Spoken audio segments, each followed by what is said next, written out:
Bom dia, galerinha do quarto ano, tudo bem com vocês? Espero que vocês estejam bem. Hoje é segunda-feira, dia 18 de maio de 2020 e hoje nós temos mais um encontro. Nossa aula hoje será de História, combinado? Nós terminamos o primeiro bimestre, terminamos também o nosso módulo 1 e hoje nós estaremos dando início ao módulo 2. Mas eu queria pedir a vocês para que vocês dessem atenção às atividades, não deixassem acumular. Lembrando que nós não estamos de férias, galerinha. Nós estamos em quarentena, nós estamos vivendo um isolamento social, mas é necessário, é preciso que você mantenha a sua rotina escolar, certo? É necessário que você mantenha a sua rotina. Se hoje nós estivéssemos com a nossa rotina atualizada, nós estaríamos em sala de aula, combinado? Então não deixe para a última hora, não deixe acumular as atividades, certo? E naquilo que você precisar, pode contar comigo, pode contactar, manda retorno, pede ajuda, mas não deixe a sua atividade acumular, ok? Nós estaremos aqui entrando no nosso módulo 2, né? Livro novo.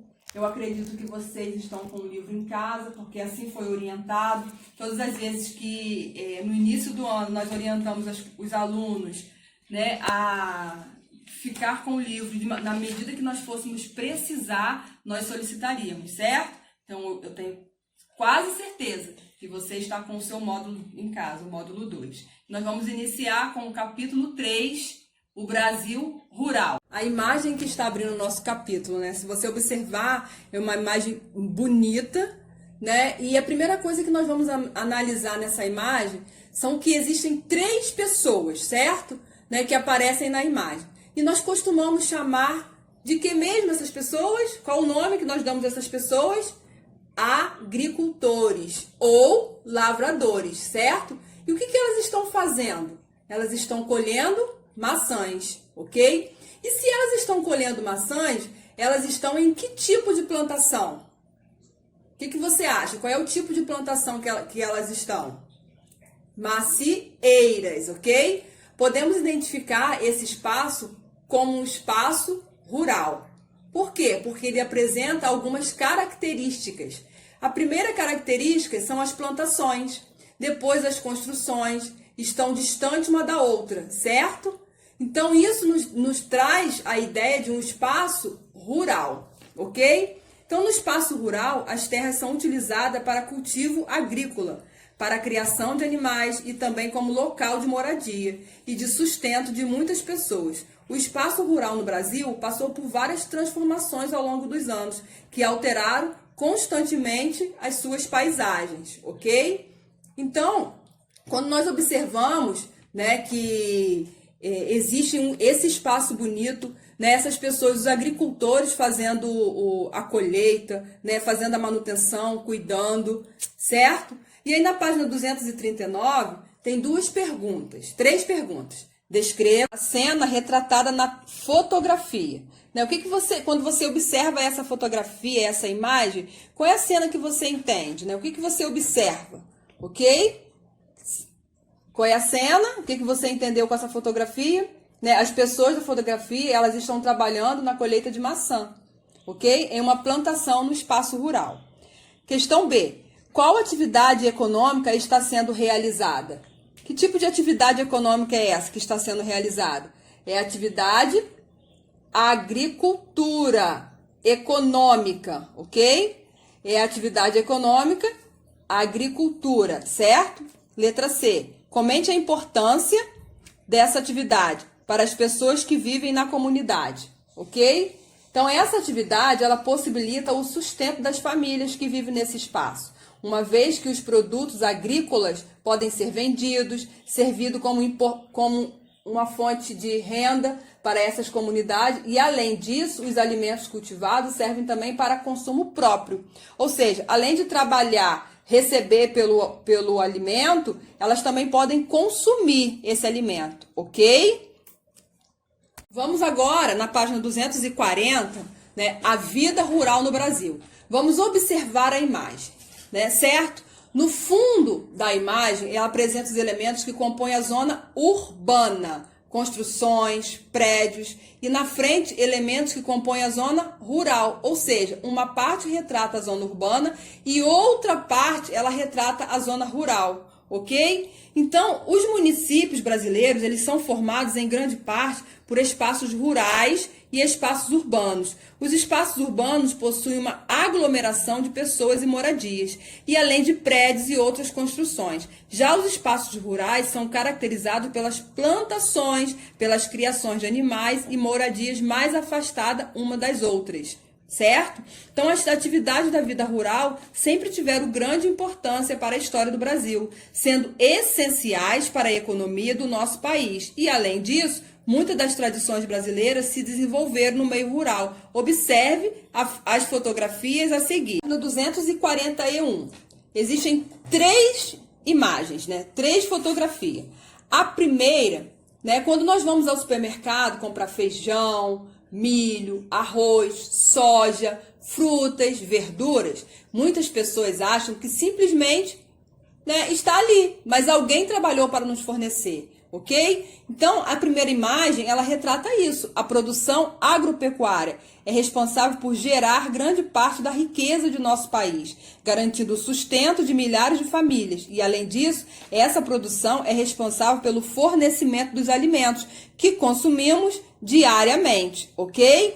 Então, na imagem, o trabalhador rural, ele faz a manutenção da roça, certo? Na verdade, não é só ir lá, plantar e depois colher. Não, ele faz a manutenção diária, ele precisa cuidar diariamente, certo? E a agropecuária, né, significa o quê? Atividade ligada à agricultura e à criação de animais, certo?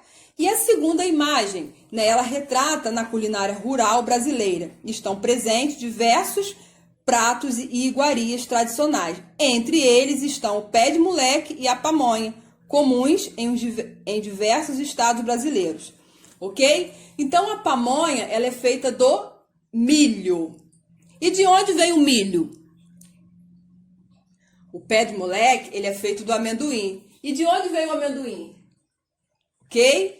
Da onde vem o amendoim? Da onde vem o milho? Da zona rural. Esses produtos são matérias-primas responsáveis pelo alimento. Ou seja, o amendoim, né, é a matéria-prima do pé de moleque, ok? E o milho da pamonha, certo? Entendeu? E a terceira imagem, e a última, né, vem falando sobre a moda de viola, que virou a música sertaneja hoje, né, que a gente conhece aí Gustavo Lima, Bruno Marrone, Chitãozinho e Chororó, não é verdade? Marília Mendonça, né, entre outros, né? Na verdade, essa moda de viola é a nova versão da música caipira, ok? É a versão nova da música caipira, certo? E aproveitando, é muito importante que eu e você tenhamos noção, né? Caipira, ele está associado à cultura tradicional de pessoas que vivem no espaço rural, em pequenas propriedades, e que praticam a agricultura como forma de subsistência familiar, ok? Esse termo caipira, às vezes, ele é usado de forma depreciativa por pessoas que não possuem conhecimento sobre essa cultura. Então, é importante nós respeitarmos, né, a cultura do outro. Muitas das vezes nós usamos, né, e ouvimos as pessoas falando a respeito de ser caipira de uma maneira agressiva, de uma maneira onde você pode estar usando de forma preconceituosa, certo? Mas nós precisamos respeitar a cultura alheia. Na página 242, tem atividades a ser realizadas. Observe a pintura a seguir, e que, por sinal, uma pintura linda, né? Músico na Roça, né? Pintura de Wilson Vicente, 2015. Letra A. Descreva a pintura acima. Né? O que a pintura mostra? O que você entendeu? Então, você vai descrever a pintura acima, combinado? Letra B. A pintura representa o espaço urbano ou rural? Por quê? Certo? Letra C. Que elemento da cultura rural foi representado na imagem? Letra D. Você costuma frequentar espaços rurais em seu dia a dia? Comente com os colegas e conte a eles suas experiências. Nesse período, né, como nós já falamos no início do vídeo, como nós já sabemos, nós estamos em isolamento social, nós não teremos oportunidade de estarmos juntos nesse momento para comentar, né, sobre as nossas experiências. Mas faça essa atividade e no momento oportuno, que eu acredito que logo, logo nós estaremos juntos, né, para poder compartilharmos as nossas experiências, combinado? Entendeu? A questão na página 242, a atividade é para ser realizada. Todas as atividades, só que nós vamos compartilhar a experiência no momento oportuno, quando nós estivermos em sala de aula, nas aulas presenciais, certo? Página 243, a ocupação das terras. Em 1500 existiam entre de 2 a 4 milhões de indígenas vivendo no território que atualmente correspondente ao Brasil, certo? Suas tradições valorizavam o uso não predatório das terras e o respeito à natureza. Nessa época, porém, uma expedição portuguesa, liderada pelo navegador Pedro Álvares Cabral, desembarcou no litoral do Brasil. Esse acontecimento deu início à mudança na forma como as terras eram ocupadas e exploradas. Nós vamos tratar desse assunto de maneira mais esclarecida no 5º ano, ok? Então, agora vamos falar sobre a mão de obra indígena. A primeira atividade econômica dos portugueses, ao se instalarem no litoral brasileiro, foi a extração em grande quantidade da árvore pau-brasil. Então, a solução na época, né, inicial foi explorar a riqueza do pau-brasil, árvore que era chamada pelos tupi de ibirapitanga, que significa madeira vermelha. Dessa madeira extraía-se uma tinta avermelhada, usada como corante para atingir tecidos, que era artigo de luxo na Europa da época. Pequenas quantidades representavam muito dinheiro. E na extração do pau-brasil, os indígenas realizavam o corte e o transporte da madeira até as embarcações portuguesas. Em troca, eles recebiam produtos que eram úteis em seu dia a dia, como machado e facas de metal, né? E nós podemos chamar isso de o escambo, né? Que são produtos, né, de trocas envolvendo, que não envolve dinheiro, envolve trocas de mercadoria, certo? E com a expansão, né, da ocupação portuguesa, os indígenas passaram a ser escravizados e trabalhavam sem receber nada em troca. No entanto, eles lutaram contra a exploração do seu trabalho, resistindo de diversas maneiras, né? E essa resistência desses povos em relação à exploração de sua mão de obra na época da ocupação portuguesa, né, no caso os indígenas, eles não aceitavam pacificamente a dominação dos colonizadores e foram protagonistas de diversos tipos de resistência, entre elas a fuga para outros territórios, a defesa das aldeias, o ataque a colonos. Além disso, promoveram revoltas contra a escravização, como Confederação dos Tamoios, liderada pelos indígenas, povo que habitava o litoral da região sudeste do território, e por outros povos nativos que habitavam a região do Vale do Paraíba. Ou seja, depois que eles perceberam, né, que os povos indígenas perceberam quais eram as verdadeiras intenções, né, dos europeus, eles lutaram de diversas maneiras na tentativa de resistir à ocupação das suas terras. Então, para isso, muitos deles enfrentaram os europeus por meio de revoltas individuais e até mesmo coletivas, de fugas para o interior do território, de ataques às capitanias. Mas, apesar da dificuldade, até hoje, os indígenas continuam lutando e resistindo para preservar sua cultura e as suas terras. Muitos deles têm se organizado e conseguido obter conquistas importantes. Entre essas conquistas, destaca-se a inclusão dos seus direitos na Constituição Federal. Transformando as paisagens, página 244. Até cerca de 1530, os portugueses mantiveram a exploração do Brasil, restrita ao litoral, com a extração do pau-brasil. No entanto, com o passar dos anos, os portugueses iniciaram a colonização do Brasil, ocupando primeiro o litoral e depois o interior do território. Com a colonização portuguesa, teve início um longo processo de transformação das paisagens brasileiras. A região da Mata Atlântica, por exemplo, foi uma das mais afetadas. Observe o mapa. Então, você tem a imagem do mapa, né? E aí, qual é a informação fornecida por esse mapa? Então, o mapa ele fornece informações sobre a extensão da Mata Atlântica em 1500 e as áreas remanescentes em 2014. Então, segundo o mapa, Por que a paisagem brasileira foi transformada? Né? De acordo com o mapa, a paisagem brasileira ela foi transformada porque grande parte das regiões onde havia vegetação de Mata Atlântica ela foi desmatada, certo? Estamos falando também sobre as capitanias hereditárias. Então, em 1534, o governo português ele decidiu ampliar a colonização e dividiu, né, o território em 15 grandes lotes de terra, denominados capitanias hereditárias. E essas capitanias foram doadas a nobres e comerciantes portugueses para que eles colonizassem o território com os seus próprios recursos. O rei de Portugal, na época, Dom João III, decidiu colonizar o Brasil, mas não queria investir dinheiro dos cofres públicos. Adotou, então, o modelo colonizador, né? Que então são as capitanias hereditárias, ok? Página 245. O mapa abaixo representa a exploração do pau-brasil. Observe-o e responda as questões a seguir. Então, você tem a imagem aqui, né, de um mapa. E aí tem a questão A. Associe as letras que aparecem na imagem com as informações a seguir. Primeiro, macacos e papagaios, animais da fauna brasileira. Segundo, indígena cortando pau-brasil. Terceiro, indígena carregando pau-brasil. Quarto, terra, Brasília, título do mapa. Então, tem 4 informações, você precisa associar, ok? Então, vamos lá, vamos juntinho fazer essa atividade. Primeiro, macacos e papagaio, animais da fauna brasileira. Né? Se você observar, no ladinho aqui do mapa, no canto esquerdo, né, você vai encontrar a letrinha A, certo? Então, a primeira é a letrinha A, ok? Indígena cortando pau-brasil. No lado direito, ok? Você vai encontrar a letrinha C, combinado?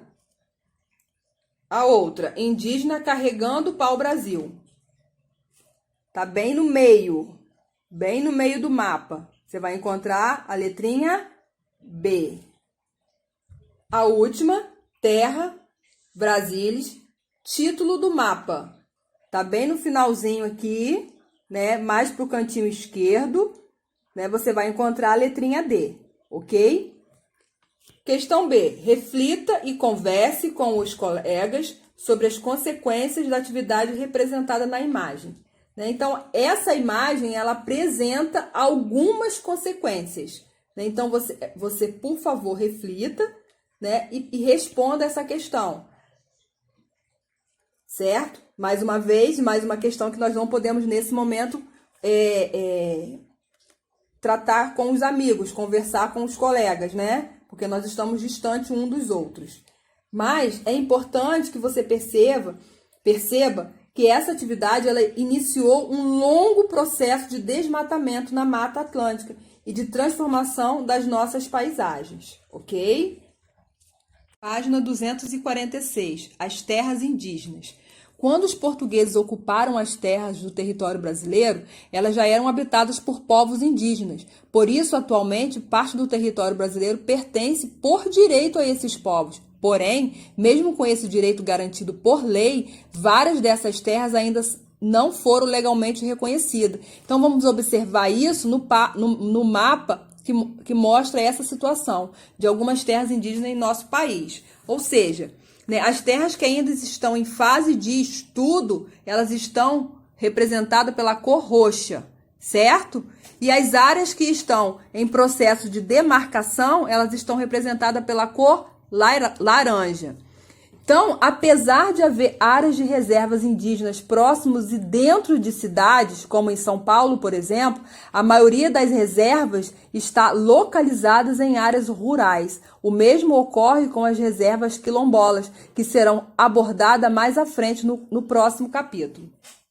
Então, há terras indígenas no estado onde você mora? Em caso afirmativo, circule-as no mapa. Então, essa é uma questão para você realizar, ok?